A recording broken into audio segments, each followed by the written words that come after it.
Debout Congolais, unis par le sang, unis dans l'effort pour l'indépendance. Dressons nos fronts.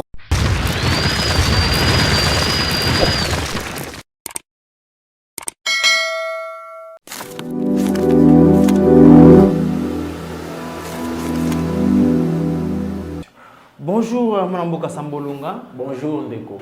Mwanamboka Sambolunga alias sénateur, vous allez mon corps analyste politique de la République démocratique du Congo, l'autre kubeta maso Italie, République démocratique du Congo. Sans plus tarder Mwanamboka sénateur Sambolunga toba du sur côté la entrée à la force étrangère kenyan et ce que kuma na kati ya mabele ya République démocratique du Congo, précisément na kati ya est de la République démocratique du Congo, de éviter Mwanamboka arrivé à groupe étranger ou est-ce qu'on compte na kati ya bidari république du Congo pour que ça kimia et qu'on a récupéré bunaganda to ndenge ni Mwanamboka ni me placer ko yeba ko yimba Mboka entrée il y a un groupe force étrangère et tout la chose de ce côté la discours ya Vladimir Poutine c'est quoi adressé na RDC après si point de vue par rapport à RDC ça doit aller prêt à soutenir RDC na période tout autre traversée dans go difficile dans le domaine tout Rolinga réussir d'aller prêt à soutenir RDC. Peut-être la sous de ce côté là trop d'arrestations na kati ya armée évidemment Mboka pour ani ba arrestation d'aller belé na kati ya armée za pona ko fister ba militaire na biso to ndeni na Mboka il est placé na ko yimba ko yimba ba Mboka peut-être la sous de ce côté là bokoti o to ko encercler o Rwanda ko encercler République démocratique Congo na nzela RCA est-ce que ba ils ont plan ils ont plan ko bakaliser RDC to ndenge parce que nzela RCA ko ko kanga République démocratique du Congo peut pas massacre ça manakati ya grand bandundu Mwanamboka pour nous le yango encore bonjour Mwanamboka sénateur. Bonjour. Moi quand tu lobaki entrée ya bai groupe force armée étrangère tout le monde ba Kenya ba siko kota na kati ya République du Congo Mwanamboka Mboka ba ndenge biso fa part de ces alliés to senga so aide sous na bai groupe ya étranger ba ko aider biso pona ko ba ndeni ko vous savez M23 et vous avez l'olimbicité à armée absolument Mwanamboka Sambolunga. Donc il y a liboso d'abord tous allez pour saluer décision oyo gouvernement ya Mboka na biso ezui ya ko associer force régionale na Italie likambo Italie situation sécuritaire na est ya République démocratique du Congo. Toyebi malamu ete tamba lobaka likambo ya situation sécuritaire à l'est du Congo na opinion congolaise toza na ba pays o biso to akizaka comme complice na maezali koleka na kati ya Mboka na biso na insécurité o to divaka totanga kaka Rwanda pamba te totanga ka ba Uganda yango ezali moko ya ba raison po ezali ko pousser ba congolais bazala méfiant vis-à-vis ya force régionale kasi kotala makambo par rapport ya réalité ndenge ezali kolekela na est ya République démocratique du Congo tokomona ete République démocratique du Congo ya moko et ko quitter ko résoudre likambo ya situation sécuritaire à l'est du pays sans engager une diplomatie régionale ou au niveau international. Ils ont faiblesse te Mwanamboka Sambolunga. Ils ont faiblesse te na kolakisa onde ko pona nini ils ont faiblesse te. Ya liboso toyebi biso nyonso comment en 18 ans héritage au biso tozi ya armée na biso congolaise de la part ya Joseph Kabila. Ebi malamu ex-président Joseph Kabila, ce qui s'était passé na règne naie, dans quel état il a laissé notre armée et cela peut déjà nous aider à analyser mieux la situation. Régime ya AFDEL, pour ne pas parler peut-être de Mouzé, Moutouassali près de 4 ans à pouvoir. Tuebi Ndengenini Basalaki purge na kati armée na biso pour éliminer systématiquement les plus meilleurs bateaux bazali ko force ko ça la force ya armée na biso. C'est là le début il y a un problème, il y a défaillance, il y a armée na biso et kokaki ko aider Mboka. Il y a bateau bazali mieux formés pour laisser place à des infiltrés, à des généraux, des colonels issus des rangs des mouvement rebelle et ainsi de suite. Régime ya Kabila nde mutuza plus catastrophique. Pourquoi? Parce que pendant 18 ans, Ce qui totali état au Joseph Kabila Zoti qui la armée na biso ezali mawamingi. Na koyi ko kondolate les plus visibles au monde. Baka mususu ko to ko beta le solo to be za musika na bisika misu ya Kabila gore au monde. Mais quand colonel Tchachi o eza pembeni na bisika o président monaka Joseph Kabila tikala ko beta ta tour moke tata la ndenge ni situation ni ba militaire bazo vivre. Président Félix Tshisekedi akuti armée na biso na état moko misérable. Mais Natacha Joseph Kabila mon mboka sambolo. Ya mona za ko mona ke bunagana ezalaki boete. Za ko kende malembe. Na ko koma kuna na masolo ya bunagana. C'est-à-dire soki bato bali ko kanisa que ko bengisa force régionale na kati ya mabele na biso ezali kolongola FARDC na responsabilité na ye c'est que to ali ko sosolate. Ya liboso to yebi que force o eza reconnue, force o ezali représentation ya souveraineté na biso ba congolais o bazali na mission pour défendre intégrité territoriale ezali force armée de la République démocratique du Congo o to bengi FARDC. Ko bengi sa ba troupe étrangère et la cité que FARDC a faillir na mission na eto to zali ko zongi sa FARDC na sima. So ki bato ba ko kanisa bongo seke balanda ka information te Lelo Félix Tshisekedi a mis armée na biso na makambo o to tikala ko mona te depuis création armée na biso. Lelo aujourd'hui tous en a plan militaire. Lelo aujourd'hui industrie militaire et côté lelo budget na biso militaire ezali sans précédent. Ça dit ba ko continuer ko koba en fonction ya ndenge bazali ko sala pe ba réforme.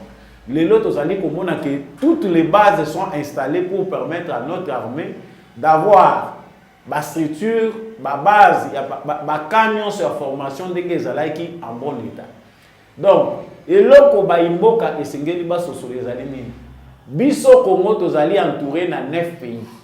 Les 9 pays voisins qui nous entourent, ata tozali puissant, ceux qui tolobito ke bitumba tozala na kokoso. Tozali mboka moko hautement stratégique. Parce que tu préparate, mais tu ya bona zali koloba awe zali koluka te nani aza na responsabilité nani aza na mote eza d'abord ya koluka kososola pona nini to bengisi force régionale na cadre ya ba mouvement rebelle locaux na régional ou bien internationaux problème oyo bazwaki lokola ndingisa na makambo etalaki ba recommandation à Nairobi ezalaki que force régionale moko efeza la composer pour traquer ba force union so rebelle o ba boyi ko kitisa mandoki na lolenge ya Kenya. Biso ba congolais pe inquiétude na biso ezalaki par rapport à force wana to est-ce que koya na bango ko ya ko provoquer ba problème te. Na kanisi président de la République a pesaki déjà makanisi na ye pour na kotalisa ki azo comprendre o ba congolais baza ko penser.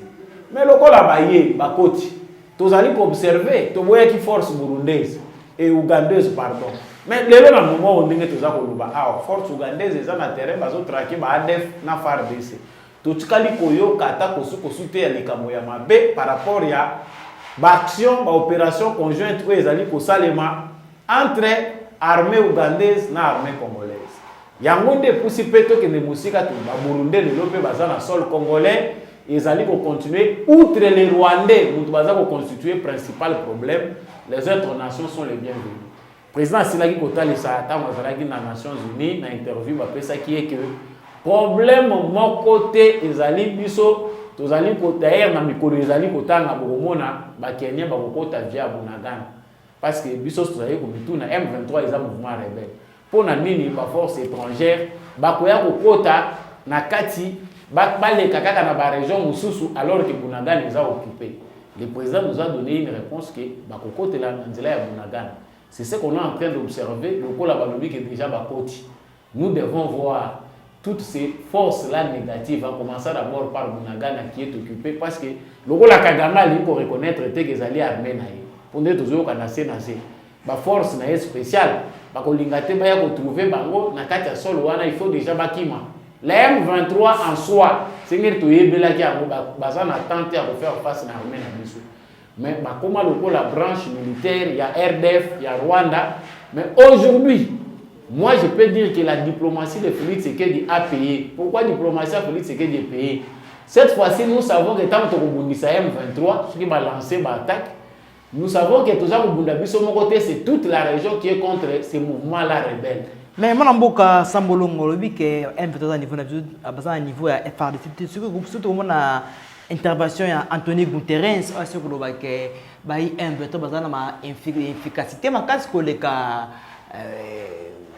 armée congolaise mon amboka. Je peux déjà vous dire que Antonio Guterres fait partie à bateau bazana complot ya Wambouye Bisso. C'est vrai. Nous conjuguons le problème il y a MONUSCO au passé parce que le peuple congolais a déjà dit non à la mission des Nations Unies. Les parlementaires européens ont déjà pour rejoindre le peuple congolais, ce qui veut dire que cette mission-là est presque inutile. Antonio Guterres a M23, il a fini lui-même par reconnaître que la mission des Nations Unies est il faut la remplacer la force composée, il y a des pays africains et puis les Nations Unies a financé. C'est une part des solutions, même si nous avons accepté tel que présenté. Donc, minito et forces régionales et des bisonales MONUSCO qui est dans le Libé là. Nous savons que c'est sur base d'un objectif. Biso par exemple bateau baza côté le melango balobi armée ezali pour na nini ko préparer armée té parmi bateau baza ko loba ki armée ezali pour na nini ko satellite sur FARDC pendant 18 ans si Kabila Zaki na volonté à remettre fin à l'insécurité à l'est vous savez armée nini biso tonato za la nango on aurait l'armée la plus puissante de l'Afrique centrale surtout na mbongo na biso nyo saison okende na mopepe awa mais il nous a laissé l'armée la plus corrompue de la planète la plus infiltrée de la planète. Ce sont ces mêmes gens-là. Na autant de solo comme on dit. Information que les qui là toujours va analyser en côté.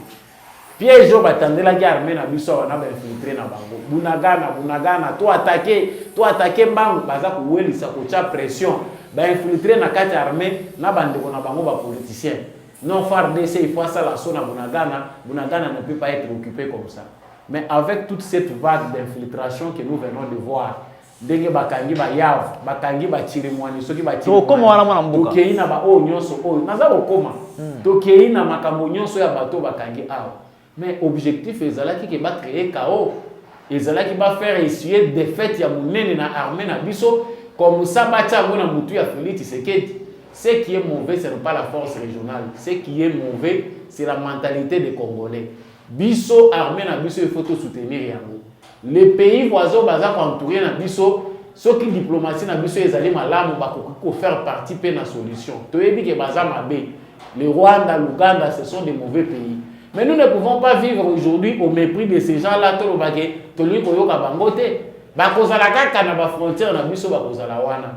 Voilà pourquoi na plan o ba pesali na Nairobi ezalaki que tous ces pays là en commun accord bas une mission ya ko travailler ensemble pour que le mouvement rebelle existe sous terre. Biso peut toucher bango à défi parce que tout on dit maté kaka boy. Tout ça côté là, quel sera le résultat et à travers bango baza ko abattre. Nous faisons confiance à notre gouvernement. Le col a bango ba engager peuple congolais pour que la force régionale vienne au Congo, qu'il soit vigilant. Base à la vigilance de manière à côté la action, ba déplacement, il y a ba force militaire étrangère ou ana baza ko chama ko lepa na biso. Que bayaka uniquement pour la likambutali ba mouvement rebelle et comme les kamususu te. C'est ça mon amboka quand peut la yimbo comme passer moi tout ce comme na bango ba yi ba force étrangère ba sokuma kat na bien ke kwasi Congo ba corps ni o peut-être ali peut-être secret ali te e bobi bango boyi na bango o mona ba yi comme na to ko so ko biso ba problème mon amboka est-ce que accord wana e ko ça dévoiler te ba yimbo ba yi ba corps ni o mon amboka peut secret la sina na ba yi force étrangère aussi ba si ko ya na mon amboka nango na lobi na yo ndeko comme le quoi André ya ba fidèle ba ya ko benga Joseph Kabila ni mo eloko wana bato baza ko lobela likambo bakor ça s'appelle de la manipulation. Moto a publié ki makambo ezomaki lokola engagement na Nairobi ezalaki Félix Tshisekedi te. Tous les chefs d'état kaka na Kenya kuna ba transformaki yango en français ba interpréter en français ndenge ezalaki en anglais pour montrer ce qui a été pris comme engagement par tous les pays qui ont assisté na Kenya kuna na kati basizo et Salemaki. Il a été pris comme décision na lobaki yango mingi na lobaka yango mingi na bizando belé totana kamikanda. Le mal chez nous les Congolais c'est que tolingi mingi ko spéculer sans vérifier les informations. Engagement ezalaki que tous les chefs d'État présents au nom de leur pays, ils ont pris l'engagement ya komeka servir les sous-soutés de base arrière dans le mouvement rebelle. Ya ko participer de manière à ce que kimia ezonga na ba zone où ils allaient en conflit. Balança qui peut ultimatum na ba mouvement rebelle locaux qui ba kende ko adhérer na processus ya paix. Nous avons vu des chefs de mouvement rebelles reçus. Ils ont parlé avec le président Félix Tshisekedi. À ça là qui a mon secrétaire les gars qui na télévision. Pour ceux qui avaient l'envie d'écouter, souvent la négociation dans le mouvement rebelle les à la secrète. Mais nous avons vu des mouvements soi-disant locaux. Il y a tout le monde qui a et qui na télévision le président Zako Lobana Bango. C'est pour la première fois que le président Zako Solona ba mouvement rebelle image zali ko leka na télévision nationale. Et là, il a été décidé que le mouvement rebelle oyo ba koboya ko respecter koyoka ultimatum wana, il faut pas traquer ba mot de force. Bazwa ki ndingisa ke force régionale moko ko za mise en place ba kochango na RDC na bisika oyo bazwa les alliés en conflit pour combattre banini wana. Déploiement de la force régionale est bloqué par rapport au statut oyo et qu'on permettre que force wana ait travaillé. C'est ça les seuls documents, les seuls accords au biso toyebi. S'il y a autre chose, Félix Tshisekedi l'a fait en cachette, ça n'engage pas l'État congolais. Nous savons qu'il y a des accords faits, présentés par les Congolais, n'a pas engagement d'engagement biso totangeli amu. On sait qu'il n'y a pas un autre soubassement. Félix Tshisekedi n'avait pas pris l'engagement de collaborer. Ce qu'on sait, c'est qu'après cela, le gouvernement congolais a décidé de déclarer le M23 comme un mouvement terroriste. C'est un mouvement où ils allaient bien soutenir, ils allaient la branche armée à Kagame pour déclarer un terroriste. Moi, je considère Kagame comme un criminel terroriste. Le M23, c'est ce mouvement, ils allaient mouvement terroriste. Voilà ce qui est connu. Ce que les Congolais aux Congo, aux la réalité, ils pas inventé voilà pourquoi moi je vous dis qu'il n'y a pas d'autres accords où ils ont secret,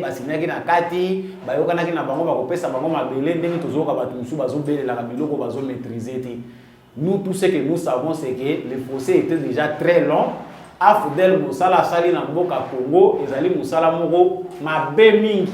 Ce qui est l'autre commune qui cocose comme mingi pour mettre fin à mouvement rebelle, c'est parce que même nos propres frères, Basi Bandima Nabango, n'avons pas son dingisao. Ba généraux Oyoyo, Baouti Kotinda Bango à la retraite. Pour comprendre qu'au sein de notre armée, il y avait des traîtres qui souhaitent collaborer, Baliaka Nabango dans le mouvement rebelle, et des militaires qui fonctionnent comme des membres d'un parti politique. Allégeance Basala Nakabila, Yemuta Komisa Bango Bazui. Batonga bandako batonga bétail bapesi au retraite pour âge na yo pour qui bakatisi Brazzaville bakekuna bakekokota na rang M23. C'est ici je profite aussi pour lancer un message bandeko Congo Brazzaville bazwaka pour landa biso qui écoute le lingala et le français également. Boye Bisasasu Akebaka. Il est déjà au soir de son règne. Tu as vu que bango pona bango ils doivent s'éterniser. Akeba akochola nzela moko na Kagame parce que Kagame azoluka bato kokufa na bango. Le Congo, la différence c'est que le Congo n'est plus entre les mains ya moto bango ba yebaki. Na ba origine na union so douteuse. Le Congo est aujourd'hui entre les mains d'un Congolais et le Congo appartient aux Congolais. Bajo bazoye la bango ba proposition que non, ça la boye na Congo, biso to ko faciliter na boye, c'est du théâtre. On sait que la France est derrière la démarche ya Sassou Nguesso. La France est en Centrafrique. Baza ko luka ko manipuler ba président wana oyo baza ko collaborer na Kagame pour mettre le feu au Congo, mais c'est les zéros. Parce que nous autres ce qui est maintenant fort pour nous, c'est d'avoir un président congolais qui a la volonté. Et Moussala Oazo Sala na kati armée na biso ezako pesa bango esengote. Voilà ce qu'il y a d'important. Merci beaucoup Mamboka Sambolonga alias sénateur.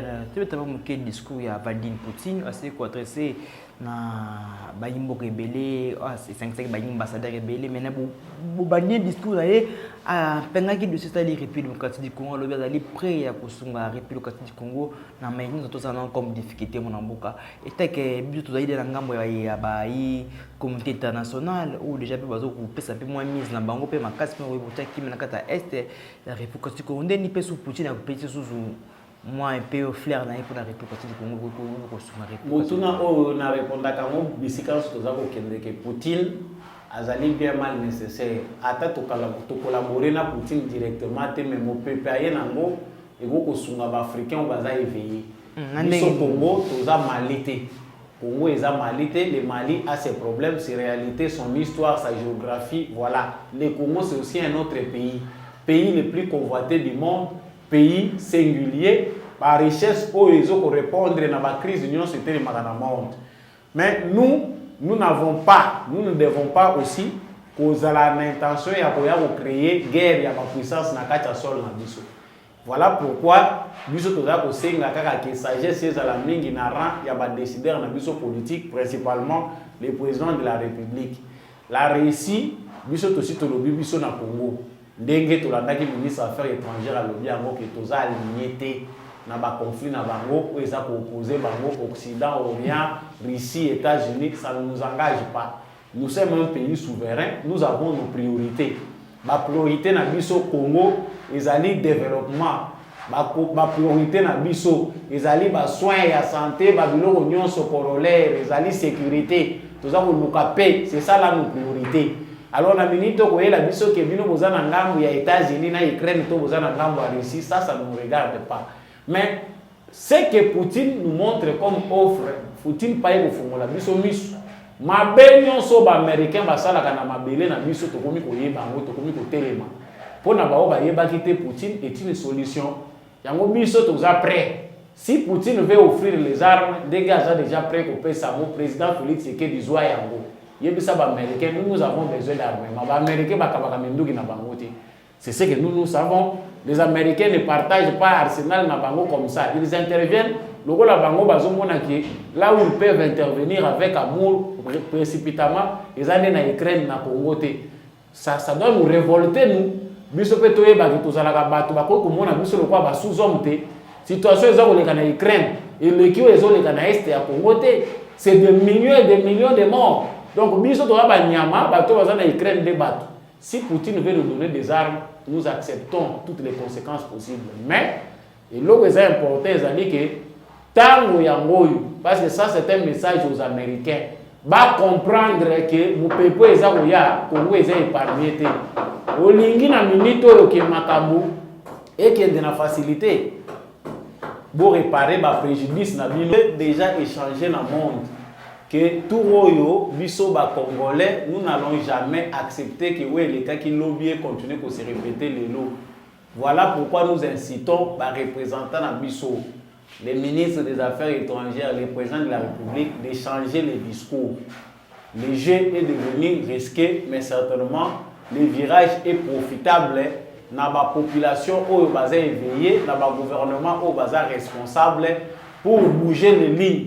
Biso ba congolais to zalaka ba pleurnichère teto les laka au moni. Vraiment je félicite ici dans une occasion à féliciter mon Konzamboka quand même parce que il a changé vraiment rhétorique à lobby ils a vraiment se net des acquis de quoi cri de vérité pour na kota les sabango ba vérité à makambo ba bango ba za usala.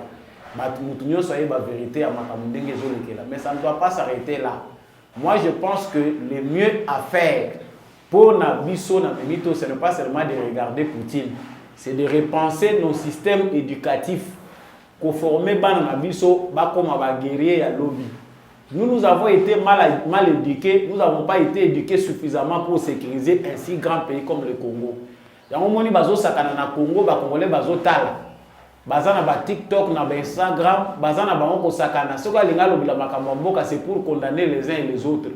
Mais ils ne savent pas les responsabilités des patriotes parce qu'ils battent en tant que citoyens et ils n'ont pas de salle. Ils ont surtout repensé système éducatif na biso. Service militaire est obligatoire. Cela ne doit plus attendre 5 ans. Il faut décider d'urgence sur base de ça. Parce que manger ils ont koyana mukile liboso. Et les même ya auto to mona makamba Poutine. Lobi kuna guerre ya mai kozala. Lobby, Zala ya makasi. Je profite ici et sur base de nos recherches, pour revoir plan d'agriculture et l'agriculture. Les investisseurs pour l'agriculture, le président a un bon programme. Mabele na biso to pesa lisu soutien na bapaya pour na makambo Italie agriculture. Ça c'est quelque chose, c'est un message qui doit arriver chez le président de la République. la faim qui va frapper le monde. Makambo Batouana Baza Kobongisa sur le plan alimentaire nécessite des mesures urgentes. Kaka ndenge bozo telemisa budget ya munene pour la makambo ya armée na biso, préparez-vous à un budget conséquent pour la relance de l'agriculture. La culture vivrière où il faut faire vivre Batou dans le moment il y a 17, essayez de voir sur ça. Parce que dans le cas biso biso tous la culture à prévoyance. C'est le moment de revoir notre politique agricole pour faire face à ce qui va arriver d'ici 2023-2024. Crise yanzala bato bazana babisika na bango ba lotela na ba crise. Yango biso to tika makambo kiteni boye tozoluka ba investisseur. Bientôt là ils vont nous inonder. Tala ndenge bakangami na mabulu ya bamini. La réalité que nous avons c'est que nous avons reçu des gens qui se sont accaparés. Kabila tekeli bango bamini nyonso tokomi ko bunda to wela tozongela mabulu mususu basi bazwa nyonso. Bolibo même politique wana ya la bango no to 55% pour ceux qui veulent investir dans le secteur agricole. Mabelo wapi. Revoyez cette politique là agricole. L'État congolais Andi Manamu a créé politique moko d'État na makambo etali agriculture. Relance l'agriculture et à la programme moko national. Oyo baza ko engager même des étudiants volontaires, ba jeunes nyonso volontaires. Service national et nous kozala kaka te structure moko boye na présidence de la République, il faut comme programme moko national. Oyo il faut que ça na ba province nyonso pour remplir notre grenier. Mikolo eza oyeza mikolo ya mabe. Donc on a reçu ça na likambo ya Poutine aza annonçateur ya mopepe moko ya sikezali koya. Les Africains sages, se positionner. La question n'est pas d'être allié à Poutine ou aux États-Unis. La question, c'est de profiter du moment présent. Si vous avez liberté au Katibasinga, aux UP Mapapuna.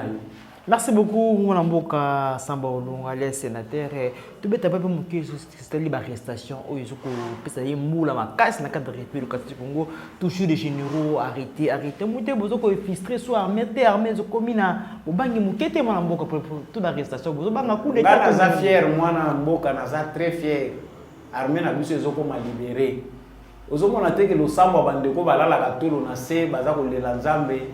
Bande bayini ya Congo bimisa bango polele Zambe boma bango mais côté tozo koma to komi ya mwana na peut faciliter les infiltrés au sein de l'armée congolaise doivent être pendus publiquement ba exécuter bango publiquement autre trahison bango bazo sala bazo bomisa de jeunes au bazako dévoué pour la cause ya patrie pour que ne ko bomisa bango po bango banginda ka bazo ka bambongo c'est de la sorcellerie. Yoko le barman a monsieur la frustré na nani. Bateau baza frustré, ce sont les infiltrés et les traîtres qui seront frustrés. C'est lui qui va se sentir frustré au sein de notre armée sur base des arrestations récentes.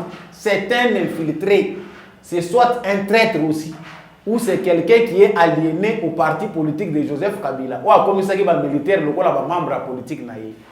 Tout ce que nous avons à dire aujourd'hui, c'est que notre armée se libère petit à petit.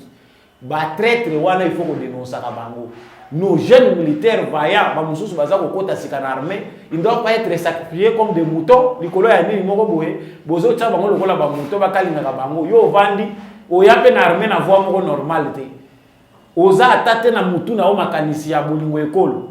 Ale parce que oza général na o ba bamba ya ko bamba. Les deux façons biso to yebi ya ko longola batu na armée par haute trahison to ko longole teni to tshei boloko. Deuxièmement, ils allaient retraite. Bandoki mususu ozomona basi banoni mais kindoki ezosila bango te ko bomisa ka batu na armée ko sala makambo mabe. Kabila nous a laissé le business dans l'armée. Ba militaire ebele banginda na ndenge ya faux. Mbongo bango baza ko ngindela etangisa ka bana bango na poto et les autres avaient même un plan. Ici je prends le problème pour na révéler ango na zuli kamoyo important. Bientôt na koya na liste wana. Il y a des généraux congolais. Ba colonel, il était intelligent en intelligence avec Joseph Kabila. Naba touti. Bazui un groupe de jeunes congolais. Naba o naba mo mususu ya ba mixage wana. Ceux qui se disent ici nyamulenge naba nani. Batinda bana na bango. Baza na ba académie militaire d'Angleterre. Baza na France. Ils étudient. Ces enfants-là étudient. Baza ko sala armée. bakenda na époque à Joseph Kabila bana ya ba militaire batuana bakoma ke le roi ceinture à Kabila. Ça notre gouvernement doit tirer très attention bana baza ko uta libanda o noté akenda ke classe na militaire il était dans l'armée. Veillez sur les fichiers militaires et armés. Bana musu bazo uta libanda ils sont formés sur base d'un plan au bango ba planifié qui déjà avec Joseph Kabila. Ce sont des choses très graves moi na mboka naza ko kende na ko silisa.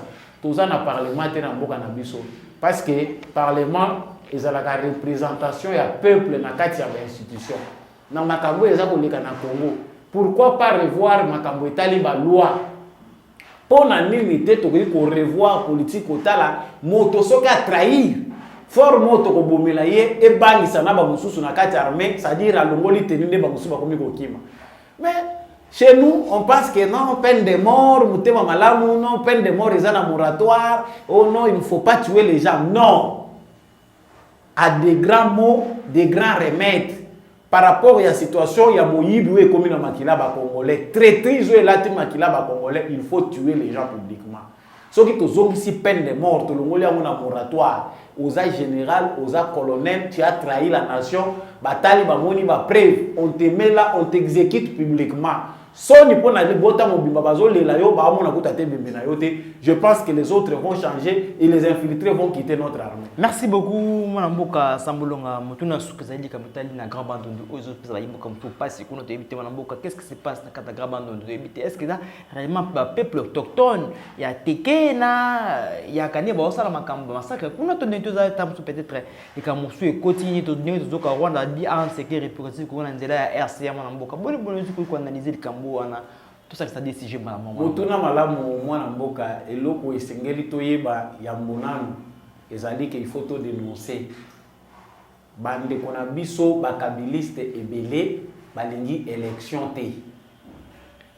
Eloko eza ko salema na kwa mutu elobaki président de la République na malobo ya ye malgré azaki mokuse eza na batu oyo balingi élection te balingi ko créer climat et insécurité. Kao ezala na mboka pour baluka soit bavoi nini oyo bango bakosalela ba affaire na bango. C'est que moi je suis en train de voir na kati ya ba conflit oyo eza koleka na kwa mutu, c'est qu'il n'y a pas de problème entre Teke et Yaka. Il n'y a pas de problème entre la population qui vivra de manière paisible depuis longtemps. Mais le PPRD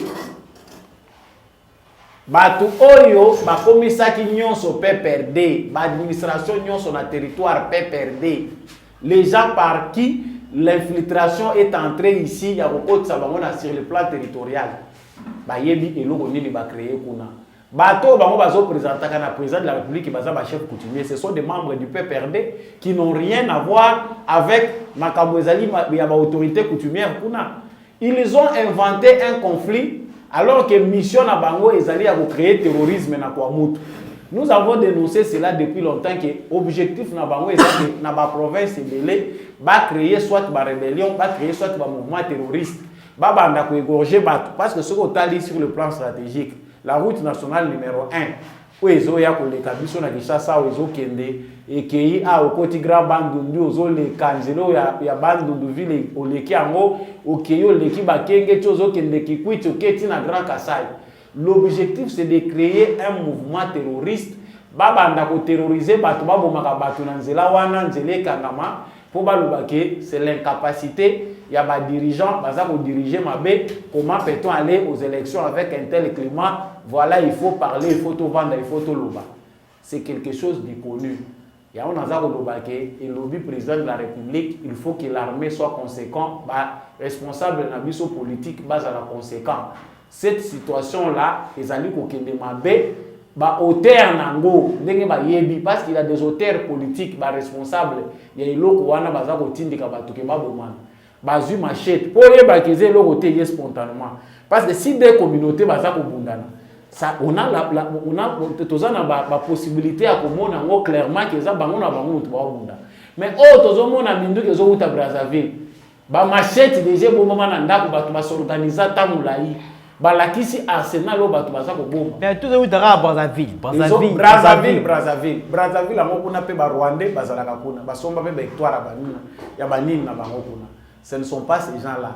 bango bayende na songi baye ko la population ko ba bomana mais bango moko bayebi mobile nango. Il y a toute une équipe qui était déjà préparée pour na kobanda ko sala sabotage wana ou bazo benga conflit. Songi ye na sima o ba ya kabazo mabele ya bateke. Mwasi wana makamuna eza clair te ba service balandela ye malamu elle n'est pas claire. Il est aussi utilisé dans le complot parce que makambo ya bimisaki eza ya autorité wa ko kozala netre te. Et ces conflits là au moni ke bango balobaki ke eza kaka awa na kwa mutu. Babandi ko memango po banda ko kota kuna na bandu kuna. Babanda ko memango ba kende nango musika. C'est quelque chose. Tu es bien que bazo kanga mandenge bazo kanga bango, mais il faut identifier des responsables politiques. Bande kona biso bateke o baza responsable politique. Moi c'est le temps de mettre fin à cette aventure là qui ne ressort même pas de la vie des paisibles citoyens au ba vivaka na coin wa. Mili kamutari RCA pe bo ambassadeur na biso kuna dénoncer ki bona mukuse kama mboto kusidi kambo na mulamboka. Ambassadeur na biso alobi makambo eza ya solo parce que Kagame s'agite beaucoup.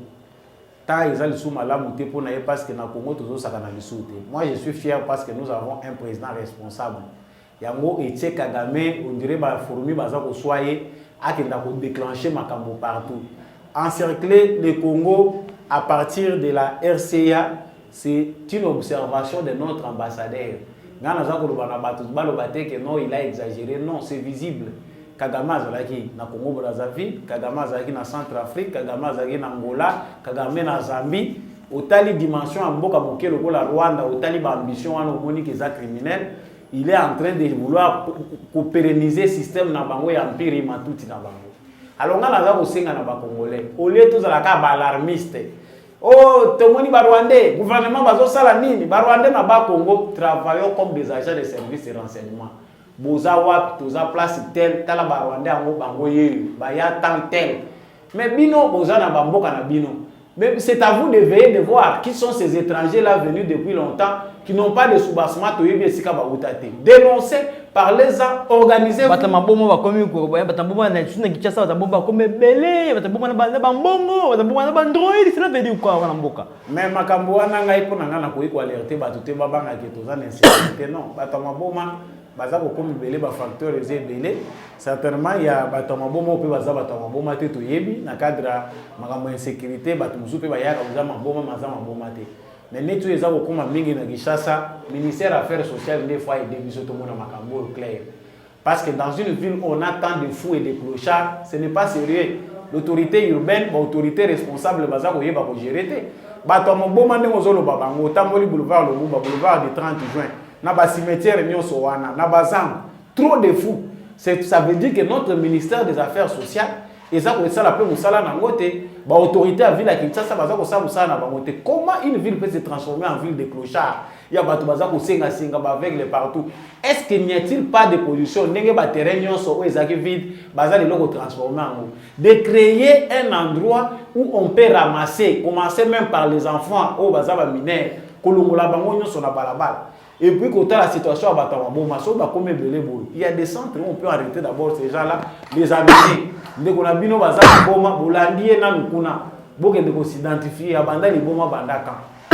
je pense que c'est un vide dans l'autorité de l'État. Plus